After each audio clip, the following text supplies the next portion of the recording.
नमस्कार साथियों, स्वागत है आज की क्लास में। और आज की क्लास जो है ये सीडीपी, सीटैट और किसी भी तरह की जिस भी एग्जाम की आप तैयारी कर रहे हैं उन सभी एग्जाम्स के लिए ये जो क्लास है ये इम्पोर्टेंट रहने वाली है। आज की क्लास में हम पढ़ेंगे विकास की अवस्थाएं। विकास की 4 अवस्थाएं होती हैं और किसी भी एग्जाम में, आप किसी भी एग्जाम की तैयारी कर रहे हो, आप पीजीटी, टीजीटी या पीआरटी या फिर किसी भी एग्जाम की तैयारी कर रहे हो, उन सभी के लिए आज की क्लास जो है वो बहुत ज्यादा इंपॉर्टेंट है। अगर आप टीचर ट्रेनी हो, बीएड कर रहे हो, आप डीएलएड कर रहे हो, आप किसी भी तरह का टीचिंग फील्ड से जुड़े हो, तो आपके लिए ये क्लास जो है वो बहुत ज्यादा इंपॉर्टेंट रहने वाली है। तो शुरू करते हैं हम आज की ये क्लास। तो आज की क्लास में हम पढ़ेंगे विकास की अवस्थाएं। ये क्लास जो है ये बहुत ज्यादा इंपॉर्टेंट है क्योंकि ये जो 4 अवस्थाएं हैं इनसे बहुत सारे क्वेश्चन जो है वो एग्जाम में बनते हैं। तो एग्जाम में मैक्सिमम क्वेश्चन जो पूछे जाते हैं ये मैंने पहले से नोट डाउन कर रखा है। क्यों कर रखा है? ताकि मेरा लिखने का टाइम जो है वो बच जाए और आपको मैं बहुत अच्छे से जो है वो ब्रीफ तरीके से आपको इन सभी पॉइंट्स के बारे में समझा पाऊं। ये जो है ये सभी की कैरेक्टरिस्टिक्स हैं, इनके बारे में हम आज बहुत अच्छे से समझेंगे। तो सबसे पहले शैशवावस्था, उसके बाद पूर्व बाल्यावस्था, उसके बाद उत्तर बाल्यावस्था और किशोरावस्था। ये जो 4 अवस्थाएं हैं इनसे बहुत सारे क्वेश्चन जो हैं वो एग्जाम में पूछे जाते हैं, बहुत सारे क्वेश्चन जो हैं वो एग्जाम में बनते हैं। तो शुरू करते हैं हम। सबसे पहले है शैशवावस्था, इन्फेंसी स्टेज जो होती है उसकी हम बात करते हैं। इन्फेंसी स्टेज में जो एज है इन्फेंसी स्टेज की ये है 0 से लेके 2 वर्ष तक।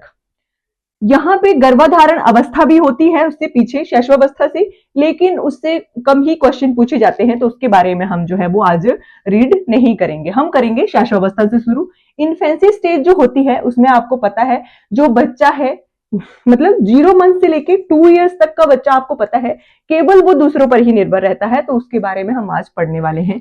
सबसे पहले आता है हमारा वृद्धि और विकास की तीव्र गति। ये जो इन्फेंसी स्टेज होती है इसमें बच्चे की जो वृद्धि है और उसका विकास जो है वो बहुत तीव्र गति से होता है। आपको पता है जब बच्चा एक पैदा होता है तो उसके सिर का आकार कितना बड़ा होता है। धीरे धीरे धीरे धीरे बच्चे का सिर का आकार जो है वो नॉर्मल हो जाता है, नॉर्मल बच्चे की तरह हो जाता है। उसी तरह से अगर हम बात करें कि बच्चे के जन्म के समय जो हड्डियों की संख्या होती है वो 300 से लेकर 305 तक होती है। धीरे धीरे धीरे धीरे जब बच्चा बड़ा होता जाता है तो बच्चे की हड्डियों की संख्या है जो है वो नॉर्मल एक इंसान की तरह हो जाती है, जो कि संख्या है 206। तो सबसे पहले आपने ये भी याद रखना है क्योंकि ये जो क्वेश्चन है ये बहुत बार एग्जाम्स में पूछा जा चुका है। आप यहाँ पे लिख सकते हो 300 से लेके 305 तक जो हड्डियां हैं वो बच्चे के जन्म के समय होती हैं। उसके बाद जो है वो धीरे धीरे बच्चा जो है वो विकसित होता जाता है। तो इस इन्फेंसी स्टेज जो में है, इन्फेंसी स्टेज में बच्चे की वृद्धि और विकास किस प्रकार का होता है? ये होता है तीव्र गति का, मतलब कि तेजी से होता है। बच्चे का जो विकास है वो बहुत तेजी से होता है। नेक्स्ट पॉइंट की अगर हम बात करें तो ये है दूसरों पर निर्भरता। आपको पता है जो 0 से लेके 2 इयर्स का बच्चा होगा तो वो क्या करेगा? वो दूसरों पर ही निर्भर होगा। अगर उसको भूख लगेगी तो वो अपनी माँ को कहेगा, रोएगा, मतलब कुछ भी एक्सप्रेशन से बच्चा जो है वो अपनी चीज को जो है वो अपनी बात को जो है वो जाहिर करता है। तो ये जो है इस स्टेज में बच्चा जो है वो हमेशा दूसरों पर ही निर्भर रहता है। अगर उसे किसी चीज की जरूरत होगी वो रोएगा, अगर जैसे उसको मान लो खुशी होगी तो वो हंसी से या हंसकर अपनी जो एक्सप्रेशंस हैं उनके द्वारा जो बच्चा है जो अपनी बात को व्यक्त करेगा। तो इन इन्फेंसी स्टेज में बच्चा जो है उसकी जो निर्भरता होती है वो दूसरों पर होती है। नेक्स्ट क्वेश्चन है, नेक्स्ट पॉइंट है यहाँ पे वस्तु स्थायित्व। 0 से लेके 2 वर्ष तक बच्चा जो है, सबसे पहले तो बच्चे में जैसे मान लो कि उसको हम जो भी चीजें दिखाएंगे उन चीजों से बच्चों को लगाव होता जाएगा धीरे धीरे।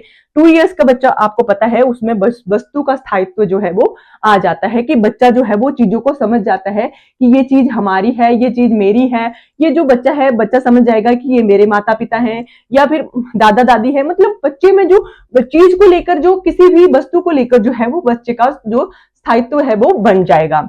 नेक्स्ट है यहाँ पे संवेगात्मक अस्थिरता। इस टाइम पे बच्चा जो है उसमें संवेगात्मक अस्थिरता, मतलब उसमें जो है उसके संवेग को कंट्रोल करने की शक्ति जो होती है वो नहीं होती है। क्यों नहीं होती है? क्योंकि इस टाइम पे बच्चा जो है वो अगर रोने लगेगा तो थोड़ी देर तक रोता ही रहेगा। अगर बच्चा हंसने लगेगा तो वो थोड़ी देर के लिए हंसता ही रहेगा। अगर बच्चे को मान लो कि पता चल जाएगा कि उसके माता पिता को इस चीज से लेकर या इस बात को लेकर खुश हो रहे हैं उसके माता पिता, तो वो बच्चा जो है वो थोड़ी देर के लिए बस उसी हरकत को करता जाएगा और बच्चा जो है वो बार बार उसी चीज को करने की कोशिश करेगा और अपने माता पिता को खुशी दिलाने की कोशिश करेगा। 2 साल का बच्चा जो है उसमें संवेगात्मक अस्थिरता जो होती है वो होती है, मतलब बच्चा जो है अपने संवेगों के ऊपर कंट्रोल्ड नहीं होता है। बच्चे को जो जितने भी मतलब हाव भाव है उनके ऊपर बच्चे का जो है वो कंट्रोल नहीं होता है। नेक्स्ट अगर हम बात करें तो यहाँ पे है जिज्ञासा की प्रवृत्ति आरंभ। अब इस टाइम पे बच्चा जो है उसकी क्यूरियोसिटी की अगर हम बात करें तो वो जो है वो धीरे धीरे जो है वो बढ़नी शुरू हो जाती है। बच्चा जो आपको पता है 2 साल का बच्चा जो है वो सब कुछ जानने की कोशिश करता है अपने माता पिता से, बहुत सारी जो बातें हैं। वैसे 2 साल का बच्चा जो है उसमें अभी क्यूरियोसिटी जो है वो आरंभ होती है, बच्चा जो है वो बहुत सारी चीजों के बारे में जानने की कोशिश करता है। और उसके बाद अगर हम बात करें तो यहाँ पे है आत्म प्रेम की अवस्था। इस जो इन्फेंसी स्टेज है यहाँ पे बच्चा जो है वो स्वयं से प्यार करता है, मतलब खुद से ही प्यार करेगा बच्चा। अगर उसको किसी चीज को चाहिए होगी तो वो बच्चा जो है वो स्वयं के लिए किसी भी चीज की अगर मांग करेगा तो वो स्वयं के लिए ही करेगा। मतलब यहाँ पे बच्चा जो है वो खुद से प्यार करता है बहुत ज्यादा। इन्फेंसी स्टेज में 2 साल का बच्चा जो है वो खुद से अपने आप से बहुत ज्यादा प्यार करता है। तो नेक्स्ट अगर हम बात करें तो यहाँ पे बच्चा जो है स्वार्थी हो जाता है। अगर बच्चा जो है स्वयं के बारे में ही सोचेगा तो उसको हम स्वार्थी कह सकते हैं। यहाँ पे बच्चा जो है वो अनैतिक होता है, बच्चे को पता नहीं होता है कि मैंने किससे किस तरह का व्यवहार जो है वो करना है। या जैसे मान लो कि बच्चे को किसी भी बड़े के बारे में अगर बच्चा जो है अपने माता पिता को जी कहकर पुकारता है तो वो बाहर के बच्चों के या बाहर जो भी बड़ा आएगा उनके साथ भी वो जी कहकर की पुकारेगा। लेकिन बच्चे को अगर हमने ये आदत डेवलप नहीं की है तो बच्चा जो है जिस प्रकार का व्यवहार उसका घर में रहता है वो बच्चा जो है वो नहीं समझ पाएगा कि मैंने अपने से बड़ों से कैसे बात करनी है और अपने से छोटों से कैसे बात करनी है। तो यहाँ पे बच्चे का जो व्यवहार है वो अनैतिक होता है। जो इन्फेंसी स्टेज है यहाँ पे बच्चे का व्यवहार जो है वो स्वार्थी और अनैतिक होता है। नेक्स्ट हम बात करें तो यहाँ पे है सेल्फ असर्शन यानी कि आत्म गौरव। बच्चा जो है उसकी जो सेल्फ असर्शन जो है वो बच्चे के लिए सबसे पहले आती है। बच्चा जो है वो स्वयं के बारे में इन्फेंसी स्टेज में जब 2 साल का बच्चा होता है तो उसमें आत्म गौरव का जो भाव है वो सबसे ज्यादा उत्पन्न होता है। बच्चा जो है वो स्वयं के बारे में सोचेगा, बच्चा जो है वो स्वार्थी हो जाएगा, बच्चा जो है उसका व्यवहार अनैतिक होगा, उसका खुद के जो संवेग हैं या खुद के जो इमोशंस हैं उनके ऊपर उसका कंट्रोल नहीं होगा। तो बच्चा जो है यहाँ पे आत्म गौरव से भरपूर रहेगा। ये बात करी हमने इन्फेंसी स्टेज की। अब हम बात करते हैं पूर्व बाल्यावस्था की जो कि शुरू होती है 3 से 6 वर्ष तक। यहाँ पे बाल्यावस्था जो है वो बच्चे की आरंभ हो रही है। 3 से लेकर 6 वर्ष तक की जो ये बाल्यावस्था है वो रहती है और यहाँ से जो एग्जाम में बहुत सारे क्वेश्चन जो है वो पूछे जाते हैं। तो इस स्टेज को आपने बहुत ही ध्यान से पढ़ना है। तो यहाँ पे हम बात कर रहे हैं सबसे पहले पॉइंट की, यहाँ पे है कि धीमी और लगातार वृद्धि। अभी हमने इन्फेंसी स्टेज में क्या सीखा कि वृद्धि और विकास जो है वो बहुत तेजी से हो रहे हैं। अब जो पूर्व बाल्यावस्था है इसमें जो धीमी और लगातार वृद्धि मतलब बच्चा बढ़ता तो है लेकिन धीमी गति से बच्चा जो है उसमें वृद्धि होती जाती है। नेक्स्ट हम बात करें तो यहाँ पे बच्चे में संवेगात्मक स्थिरता जो है पूर्व बाल्यावस्था में, अभी हमने इन्फेंसी स्टेज की बात करी तो वहां पे जो है बच्चे का इमोशंस के ऊपर खुद का कंट्रोल जो है वो नहीं है। तो यहाँ पे हम बात करते हैं संवेगात्मक स्थिरता की। बच्चा जो है उसमें संवेगात्मक स्थिरता जो है वो पैदा हो जाएगी। वो बच्चा समझ जाएगा कौन सी मतलब सिचुएशन में उसने जो है वो किस तरह का व्यवहार जो है वो करना है। तो यहाँ पे बच्चे में पूर्व बाल्यावस्था में 3 से 6 साल का बच्चा जो होगा उसमें जो है वो संवेगात्मक स्थिरता जो है वो आ जाती है। मतलब उसको अपने इमोशंस के ऊपर जो है वो कंट्रोल करना बच्चा जो है वो सीख जाता है। नेक्स्ट अगर हम पॉइंट की बात करें तो यहाँ पे है सामाजिक प्रवृत्ति का विकास। अब बच्चा जो है वो 3 साल से 6 साल का है तो बच्चा जो है वो बाहर के आस पड़ोस के लोगों से भी मिलेगा। मतलब जो बच्चा है वो अपने आसपास के माहौल से घुलनशील हो जाएगा, मिलनसार हो जाएगा। तो उसमें जो है वो सामाजिक प्रवृत्ति का विकास जो है वो होने शुरू हो जाएगा। ये हम बात कर रहे हैं पूर्व बाल्यावस्था की। अगर हम आगे बात करें तो ये है पूर्व टोली अवस्था।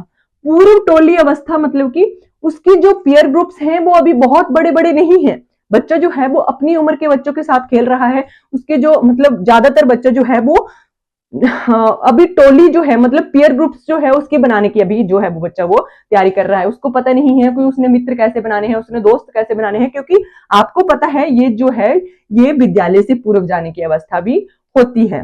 नेक्स्ट हम बात करें समस्या अवस्था। माता पिता पेरेंट्स क्या कहते हैं कि ये जो बच्चे की पूर्व बाल्यावस्था है ये किस प्रकार की स्टेज है, ये समस्यात्मक अवस्था है। समस्यात्मक अवस्था क्यों है?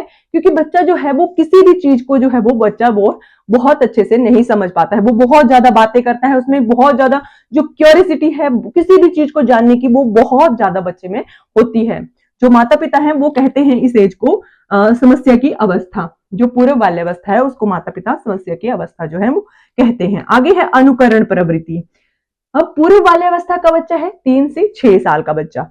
अब यहाँ पे उसमें जो होती है अनुकरण प्रवृत्ति, मतलब कि बच्चा जो है वो किसी भी चीज को देख लेगा तो उसी प्रकार का बिहेव करने का जो है वो प्रयत्न करेगा। बच्चा जो देखेगा बस वही सीखेगा। अगर किसी भी काम को उसके माता पिता कर रहे हैं तो वो भी उसी प्रकार से उसी तरह से के काम को करने की कोशिश जो है वो बच्चा करेगा। आपने देखा होगा बहुत छोटी छोटी बच्चियां जो होती हैं अगर अपनी माँ को मेकअप करते हुए देख लेती हैं तो वो भी उसी तरह का मेकअप करने की जो है वो कोशिश करने लगती हैं।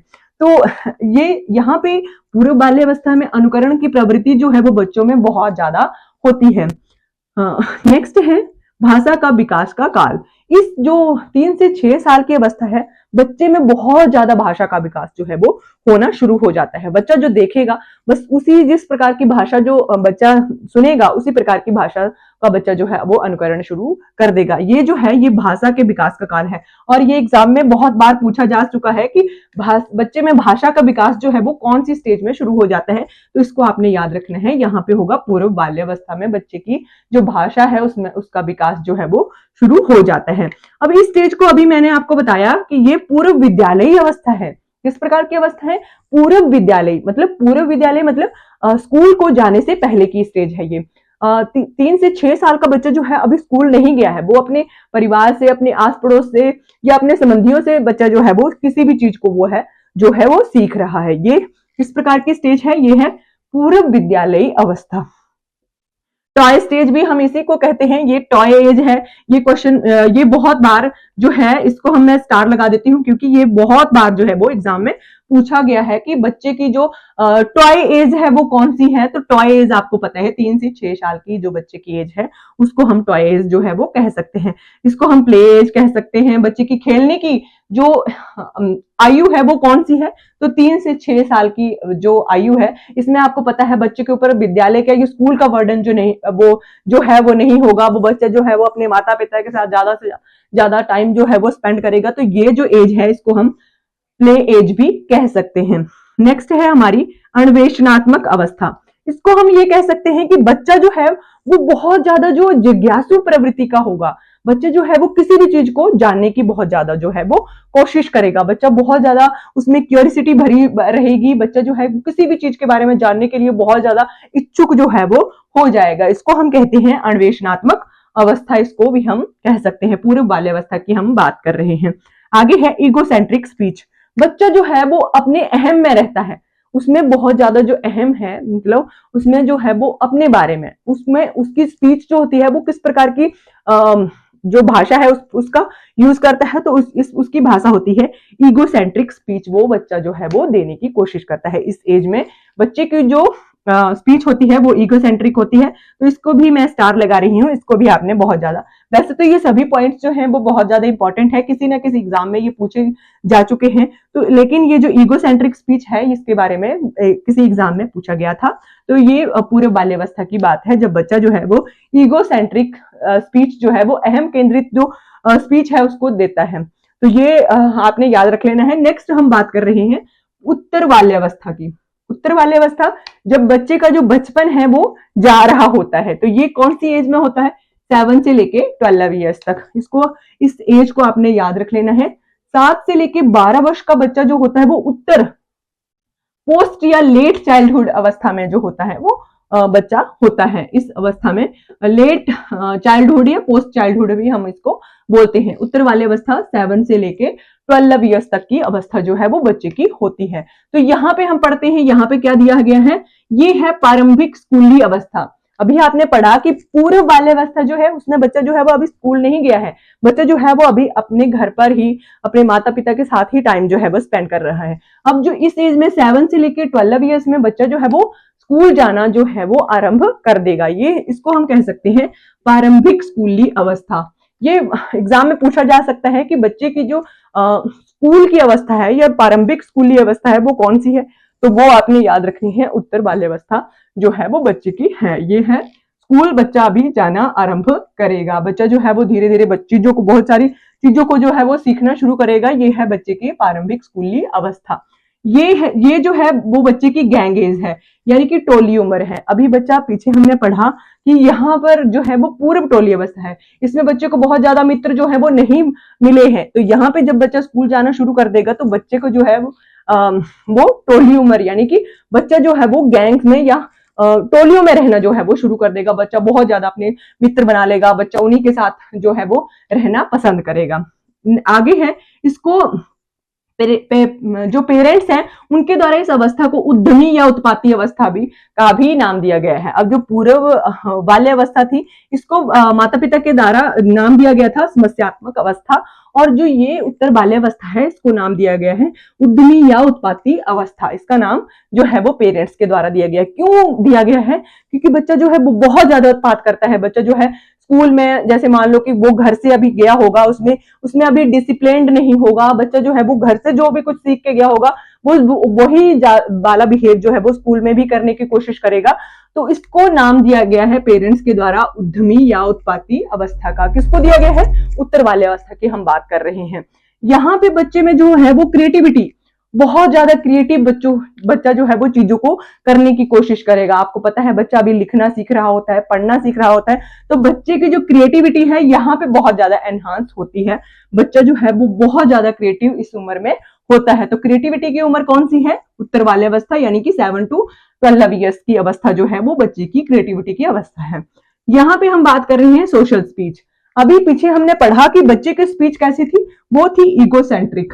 अभी हम उत्तर बाल्यावस्था की बात कर रहे हैं, तो इसमें बच्चे की स्पीच कैसे हो जाएगी? Social speech. अभी बच्चा जो है वो स्कूल में टीचर्स के साथ जो है वो बच्चा टीचर्स के साथ जो है वो बिहेव करना, टीचर्स उसको सिखाएंगे कि बच्चों कैसे स्कूल में बिहेव करना है, कैसे अपने से बड़ों के साथ बिहेव करना है, कैसे अपने के साथ छोटों के साथ बिहेव करना है। तो बच्चा जो है वो उसकी स्पीच जो है वो सोशल स्पीच हो जाएगी। बच्चा कुछ भी बोलने से पहले ये सोचेगा कि मैंने किस प्रकार की बात जो है वो करनी है या कहनी है। यहाँ पे बच्चे की स्पीच जो है वो सोशल स्पीच हो जाती है। बच्चा जो है वो लोगों को देखकर जो है वो स्पीच मतलब बोलना जो है उसी प्रकार के जो बिहेव है वो बोलने में करता है।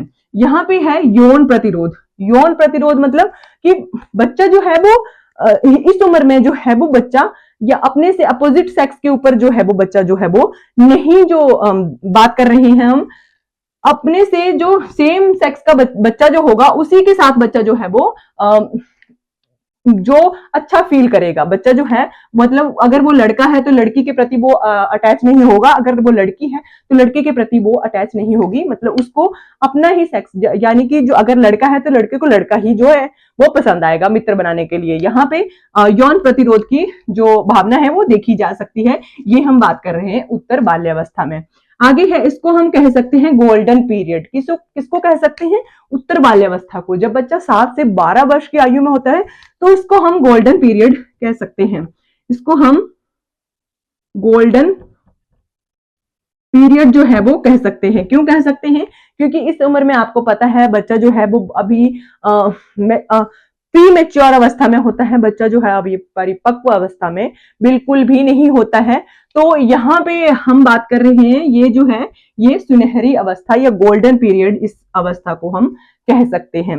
नेक्स्ट है यहाँ पे स्यूडो मैच्योरिटी, यानी कि मिथ्या परिपक्वता। बच्चा जो है अभी परिपक्व जो है वो नहीं हुआ होता है। बच्चा जो है वो मैच्योर जो है अभी नहीं हुआ होता है, लेकिन बच्चा जो है वो मैच्योर बनने की बहुत ज्यादा कोशिश करता है इस अवस्था में, उत्तर वाले अवस्था में बच्चा जो है वो बहुत ज्यादा मेच्योर बनने की कोशिश करता है, वो दिखाता है कि वो बहुत ज्यादा मेच्योर है, पर एक्चुअल में वो जो है वो मेच्योर नहीं हुआ होता है। तो इस अवस्था को मैंने आपको बता दिया, इस अवस्था को हम गोल्डन पीरियड जो है वो कहते हैं। तो ये क्वेश्चन जो है वो पूछा जा सकता है कि कौन सी अवस्था को, विकास की कौन सी अवस्था को गोल्डन पीरियड का नाम दिया गया है। तो गोल्डन पीरियड दिया गया है उत्तर वाले अवस्था को नाम। ठीक है, तो अब हम बात करते हैं किशोरावस्था की।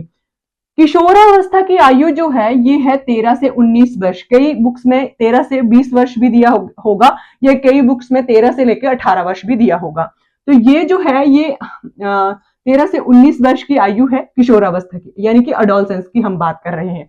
तो एडोलसेंस जो है ये अवस्था जो है, ये स्टैनली हॉल जो है उनके द्वारा इस अवस्था को कहा गया है तनाव और तूफान की अवस्था। ये बहुत बार एग्जाम में पूछा जा चुका है कि तनाव और तूफान की अवस्था कौन सी होती है। तो तनाव और तूफान की अवस्था आपने याद रखना है, एडोलसेंस यानी कि किशोरावस्था को कहा जा सकता है। क्यों कहा जाता है? स्टैनली हॉल ने इस अवस्था को तनाव और तूफान की अवस्था ही क्यों कहा? क्योंकि आपको पता है बच्चा जो है वो अब पोस्ट चाइल्डहुड अवस्था से जो है वो एडोलसेंस अवस्था में प्रवेश कर रहा है। बच्चा 12 वर्ष की आयु को पार करके अब 13 वर्ष की आयु में, या 14 वर्ष 15 वर्ष की आयु में जो है वो प्रवेश कर रहा है। तो इस अवस्था को ही क्यों तूफान और तनाव की अवस्था कहा गया? क्यों कहा गया?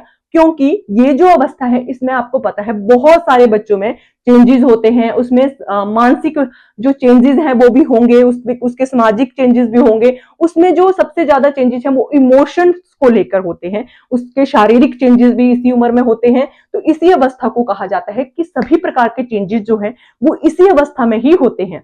13 से लेकर 19 वर्ष तक ही बच्चे में शारीरिक, मानसिक, सामाजिक और संवेगात्मक इमोशंस को लेकर भी चेंजेस इसी अवस्था में होते हैं। तो ये सभी चेंजेस जो हैं ये कौन सी एज में होते हैं? ये होते हैं किशोरावस्था की एज में, यानी कि 13 से लेकर 19 वर्ष तक का जब बच्चा होता है तो इसी एज में ये सारे चेंजेस होते हैं। बच्चों में आपको पता है शारीरिक बहुत सारे चेंजेस होते हैं।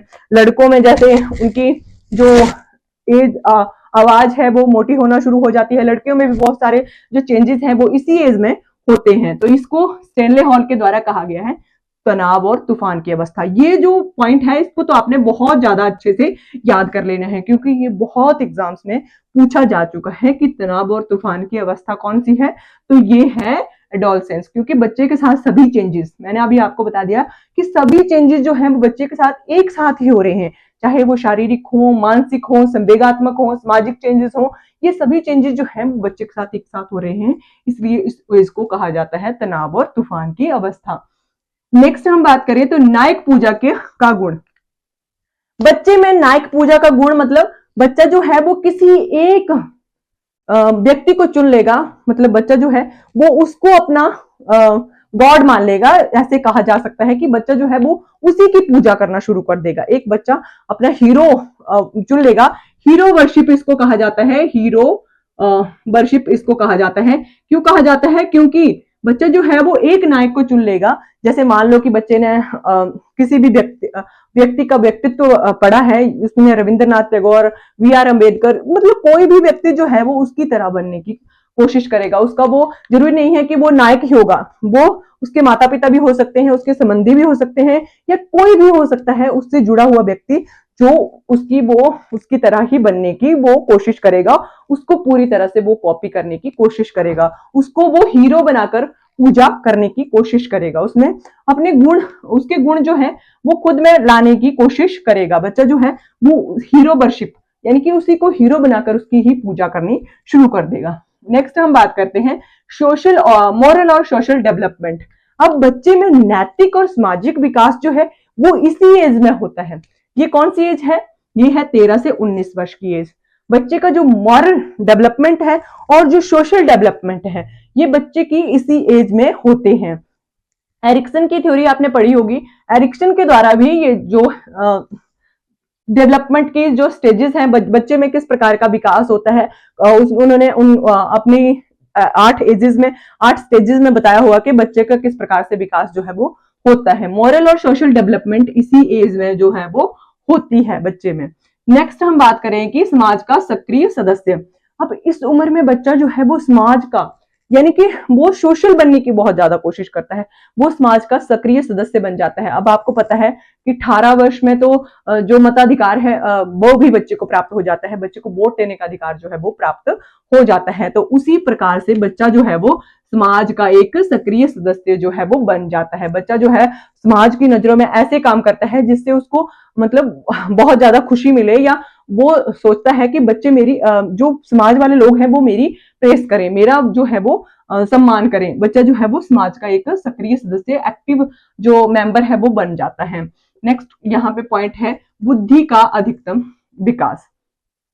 अब इसी एज में सबसे ज्यादा जो बच्चा है उसकी इंटेलिजेंस जो है वो बढ़ती है। बच्चा जो है वो सबसे ज्यादा संज्ञानात्मक विकास उसका जो है सबसे ज्यादा इसी एज में होता है। ये कौन सी एज है? 13 से लेके 19 वर्ष की एज।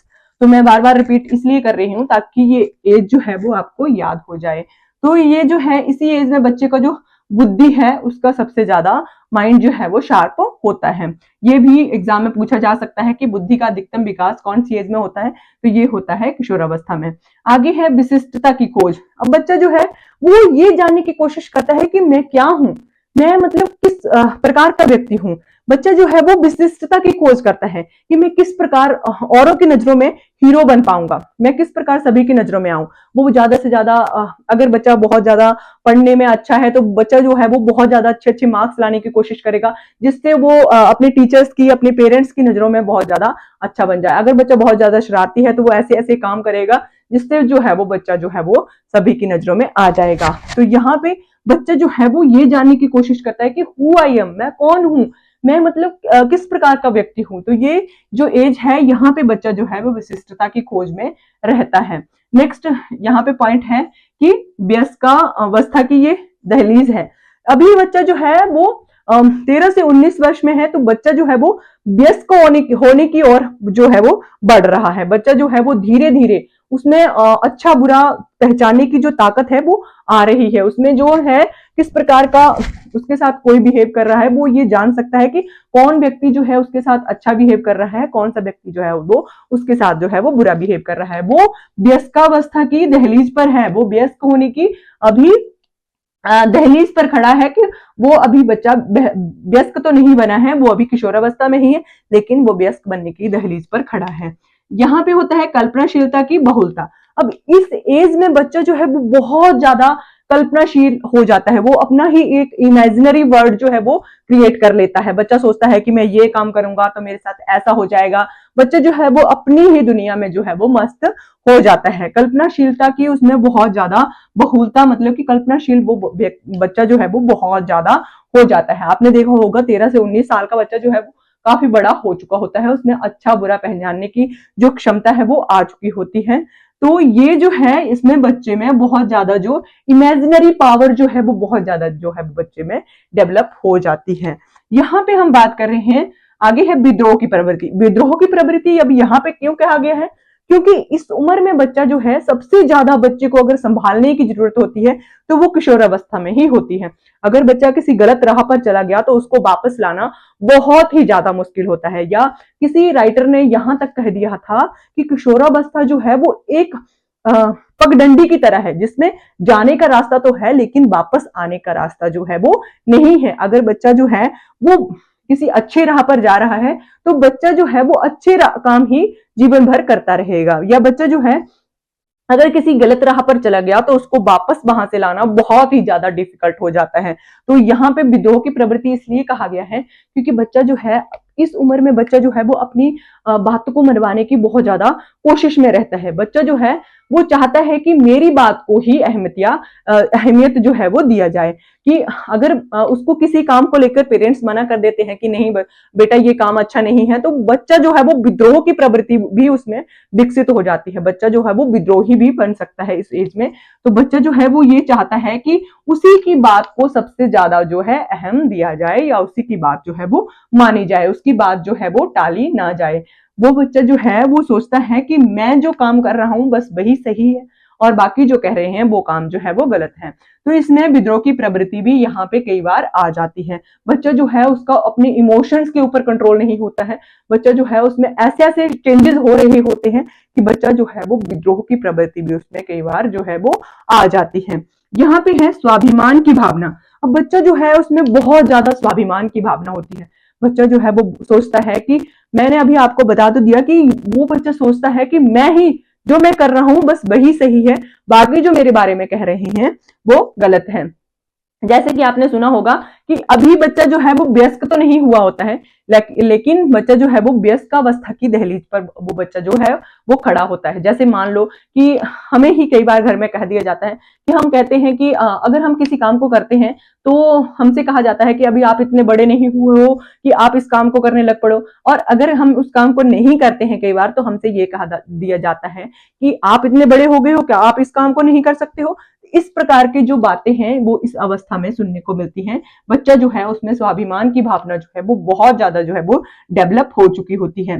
नेक्स्ट हम यहाँ पे बात कर रहे हैं मानसिक स्वतंत्रता की भावना। बच्चा जो है वो उसमें बहुत सारे जो ख्यालात हैं वो इसी एज में भरे जाते हैं या आ जाते हैं उसमें।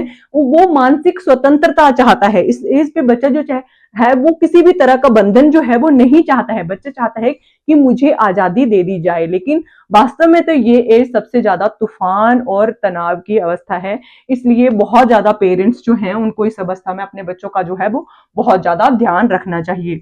मानसिक स्वतंत्रता की भावना उसमें होती है। आगे है उसमें व्यवहार में भिन्नता। जैसे मान लो कि बच्चा जो है, पहले छोटा बच्चा होता है, शैशवावस्था, पूर्व बाल्यावस्था, उत्तर बाल्यावस्था। बच्चा जो है वो, एक बच्चा है वो, मैं आपको एक एग्जांपल दे रही हूँ। एक बच्चा है कि अपनी सभी बातें जो है वो अपने पेरेंट्स के साथ शेयर करता है। बच्चे के साथ अच्छा हो रहा है, बच्चे के साथ बुरा हो रहा है, बच्चे के साथ स्कूल में क्या हो रहा है, बच्चा जो है वो अपने पेरेंट्स के साथ जो है वो सारी बातें जो है वो शेयर करना शुरू कर देता है। जब लेकिन बच्चा जब किशोरावस्था में पहुंचता है, एडोलसेंस अवस्था में पहुंचता है, तो कुछ ऐसे काम होते हैं जिनके द्वारा पेरेंट्स जो है वो उस काम को बच्चे को करने से मना करते हैं। फिर बच्चा जो है वो धीरे धीरे बातें को छुपाना शुरू कर देता है। बच्चा जो है अपने फ्रेंड्स के साथ अपनी बातों को शेयर करना अच्छा समझता है। अपने पेरेंट्स से ज्यादा वो अपने फ्रेंड्स को इंपॉर्टेंस देना शुरू कर देता है। तो इस एज में बच्चे में सबसे ज्यादा व्यवहार में उसके भिन्नता आ जाती है। तो अभी हमने चारों स्टेजेस को अच्छे से रीड कर लिया है। शैशवावस्था, इसकी इनकी आपने एज जो है वो सबसे ज्यादा इंपॉर्टेंट है। एज बहुत एग्जाम्स में पूछी जाती है। शैशवावस्था की एज जो है वो जीरो से लेके 2 इयर्स तक है। उसके बाद पूर्व बाल्यावस्था, प्री चाइल्डहुड की एज है 3 से 6 इयर्स तक। उसके बाद उत्तर बाल्यावस्था यानी कि पोस्ट और लेट चाइल्डहुड, इसकी अवस्था है उत्तर बाल्यावस्था। इसकी एज जो है वो 7 से 12 इयर्स तक है। उसके बाद किशोरावस्था, एडोलसेंस की एज जो है वो 13 से 19 वर्ष तक की एज कही जा सकती है। तो आप स्क्रीनशॉट भी ले सकते हैं इसका। तो आई होप आपको ये वीडियो जो है वो बहुत अच्छी लगी होगी। अगर आपको ये वीडियो पसंद आती है तो प्लीज मेरे वीडियो को लाइक करें। अगर आप मेरे चैनल पर नए आए हैं तो प्लीज चैनल को भी सब्सक्राइब कर लें। Thank you for watching.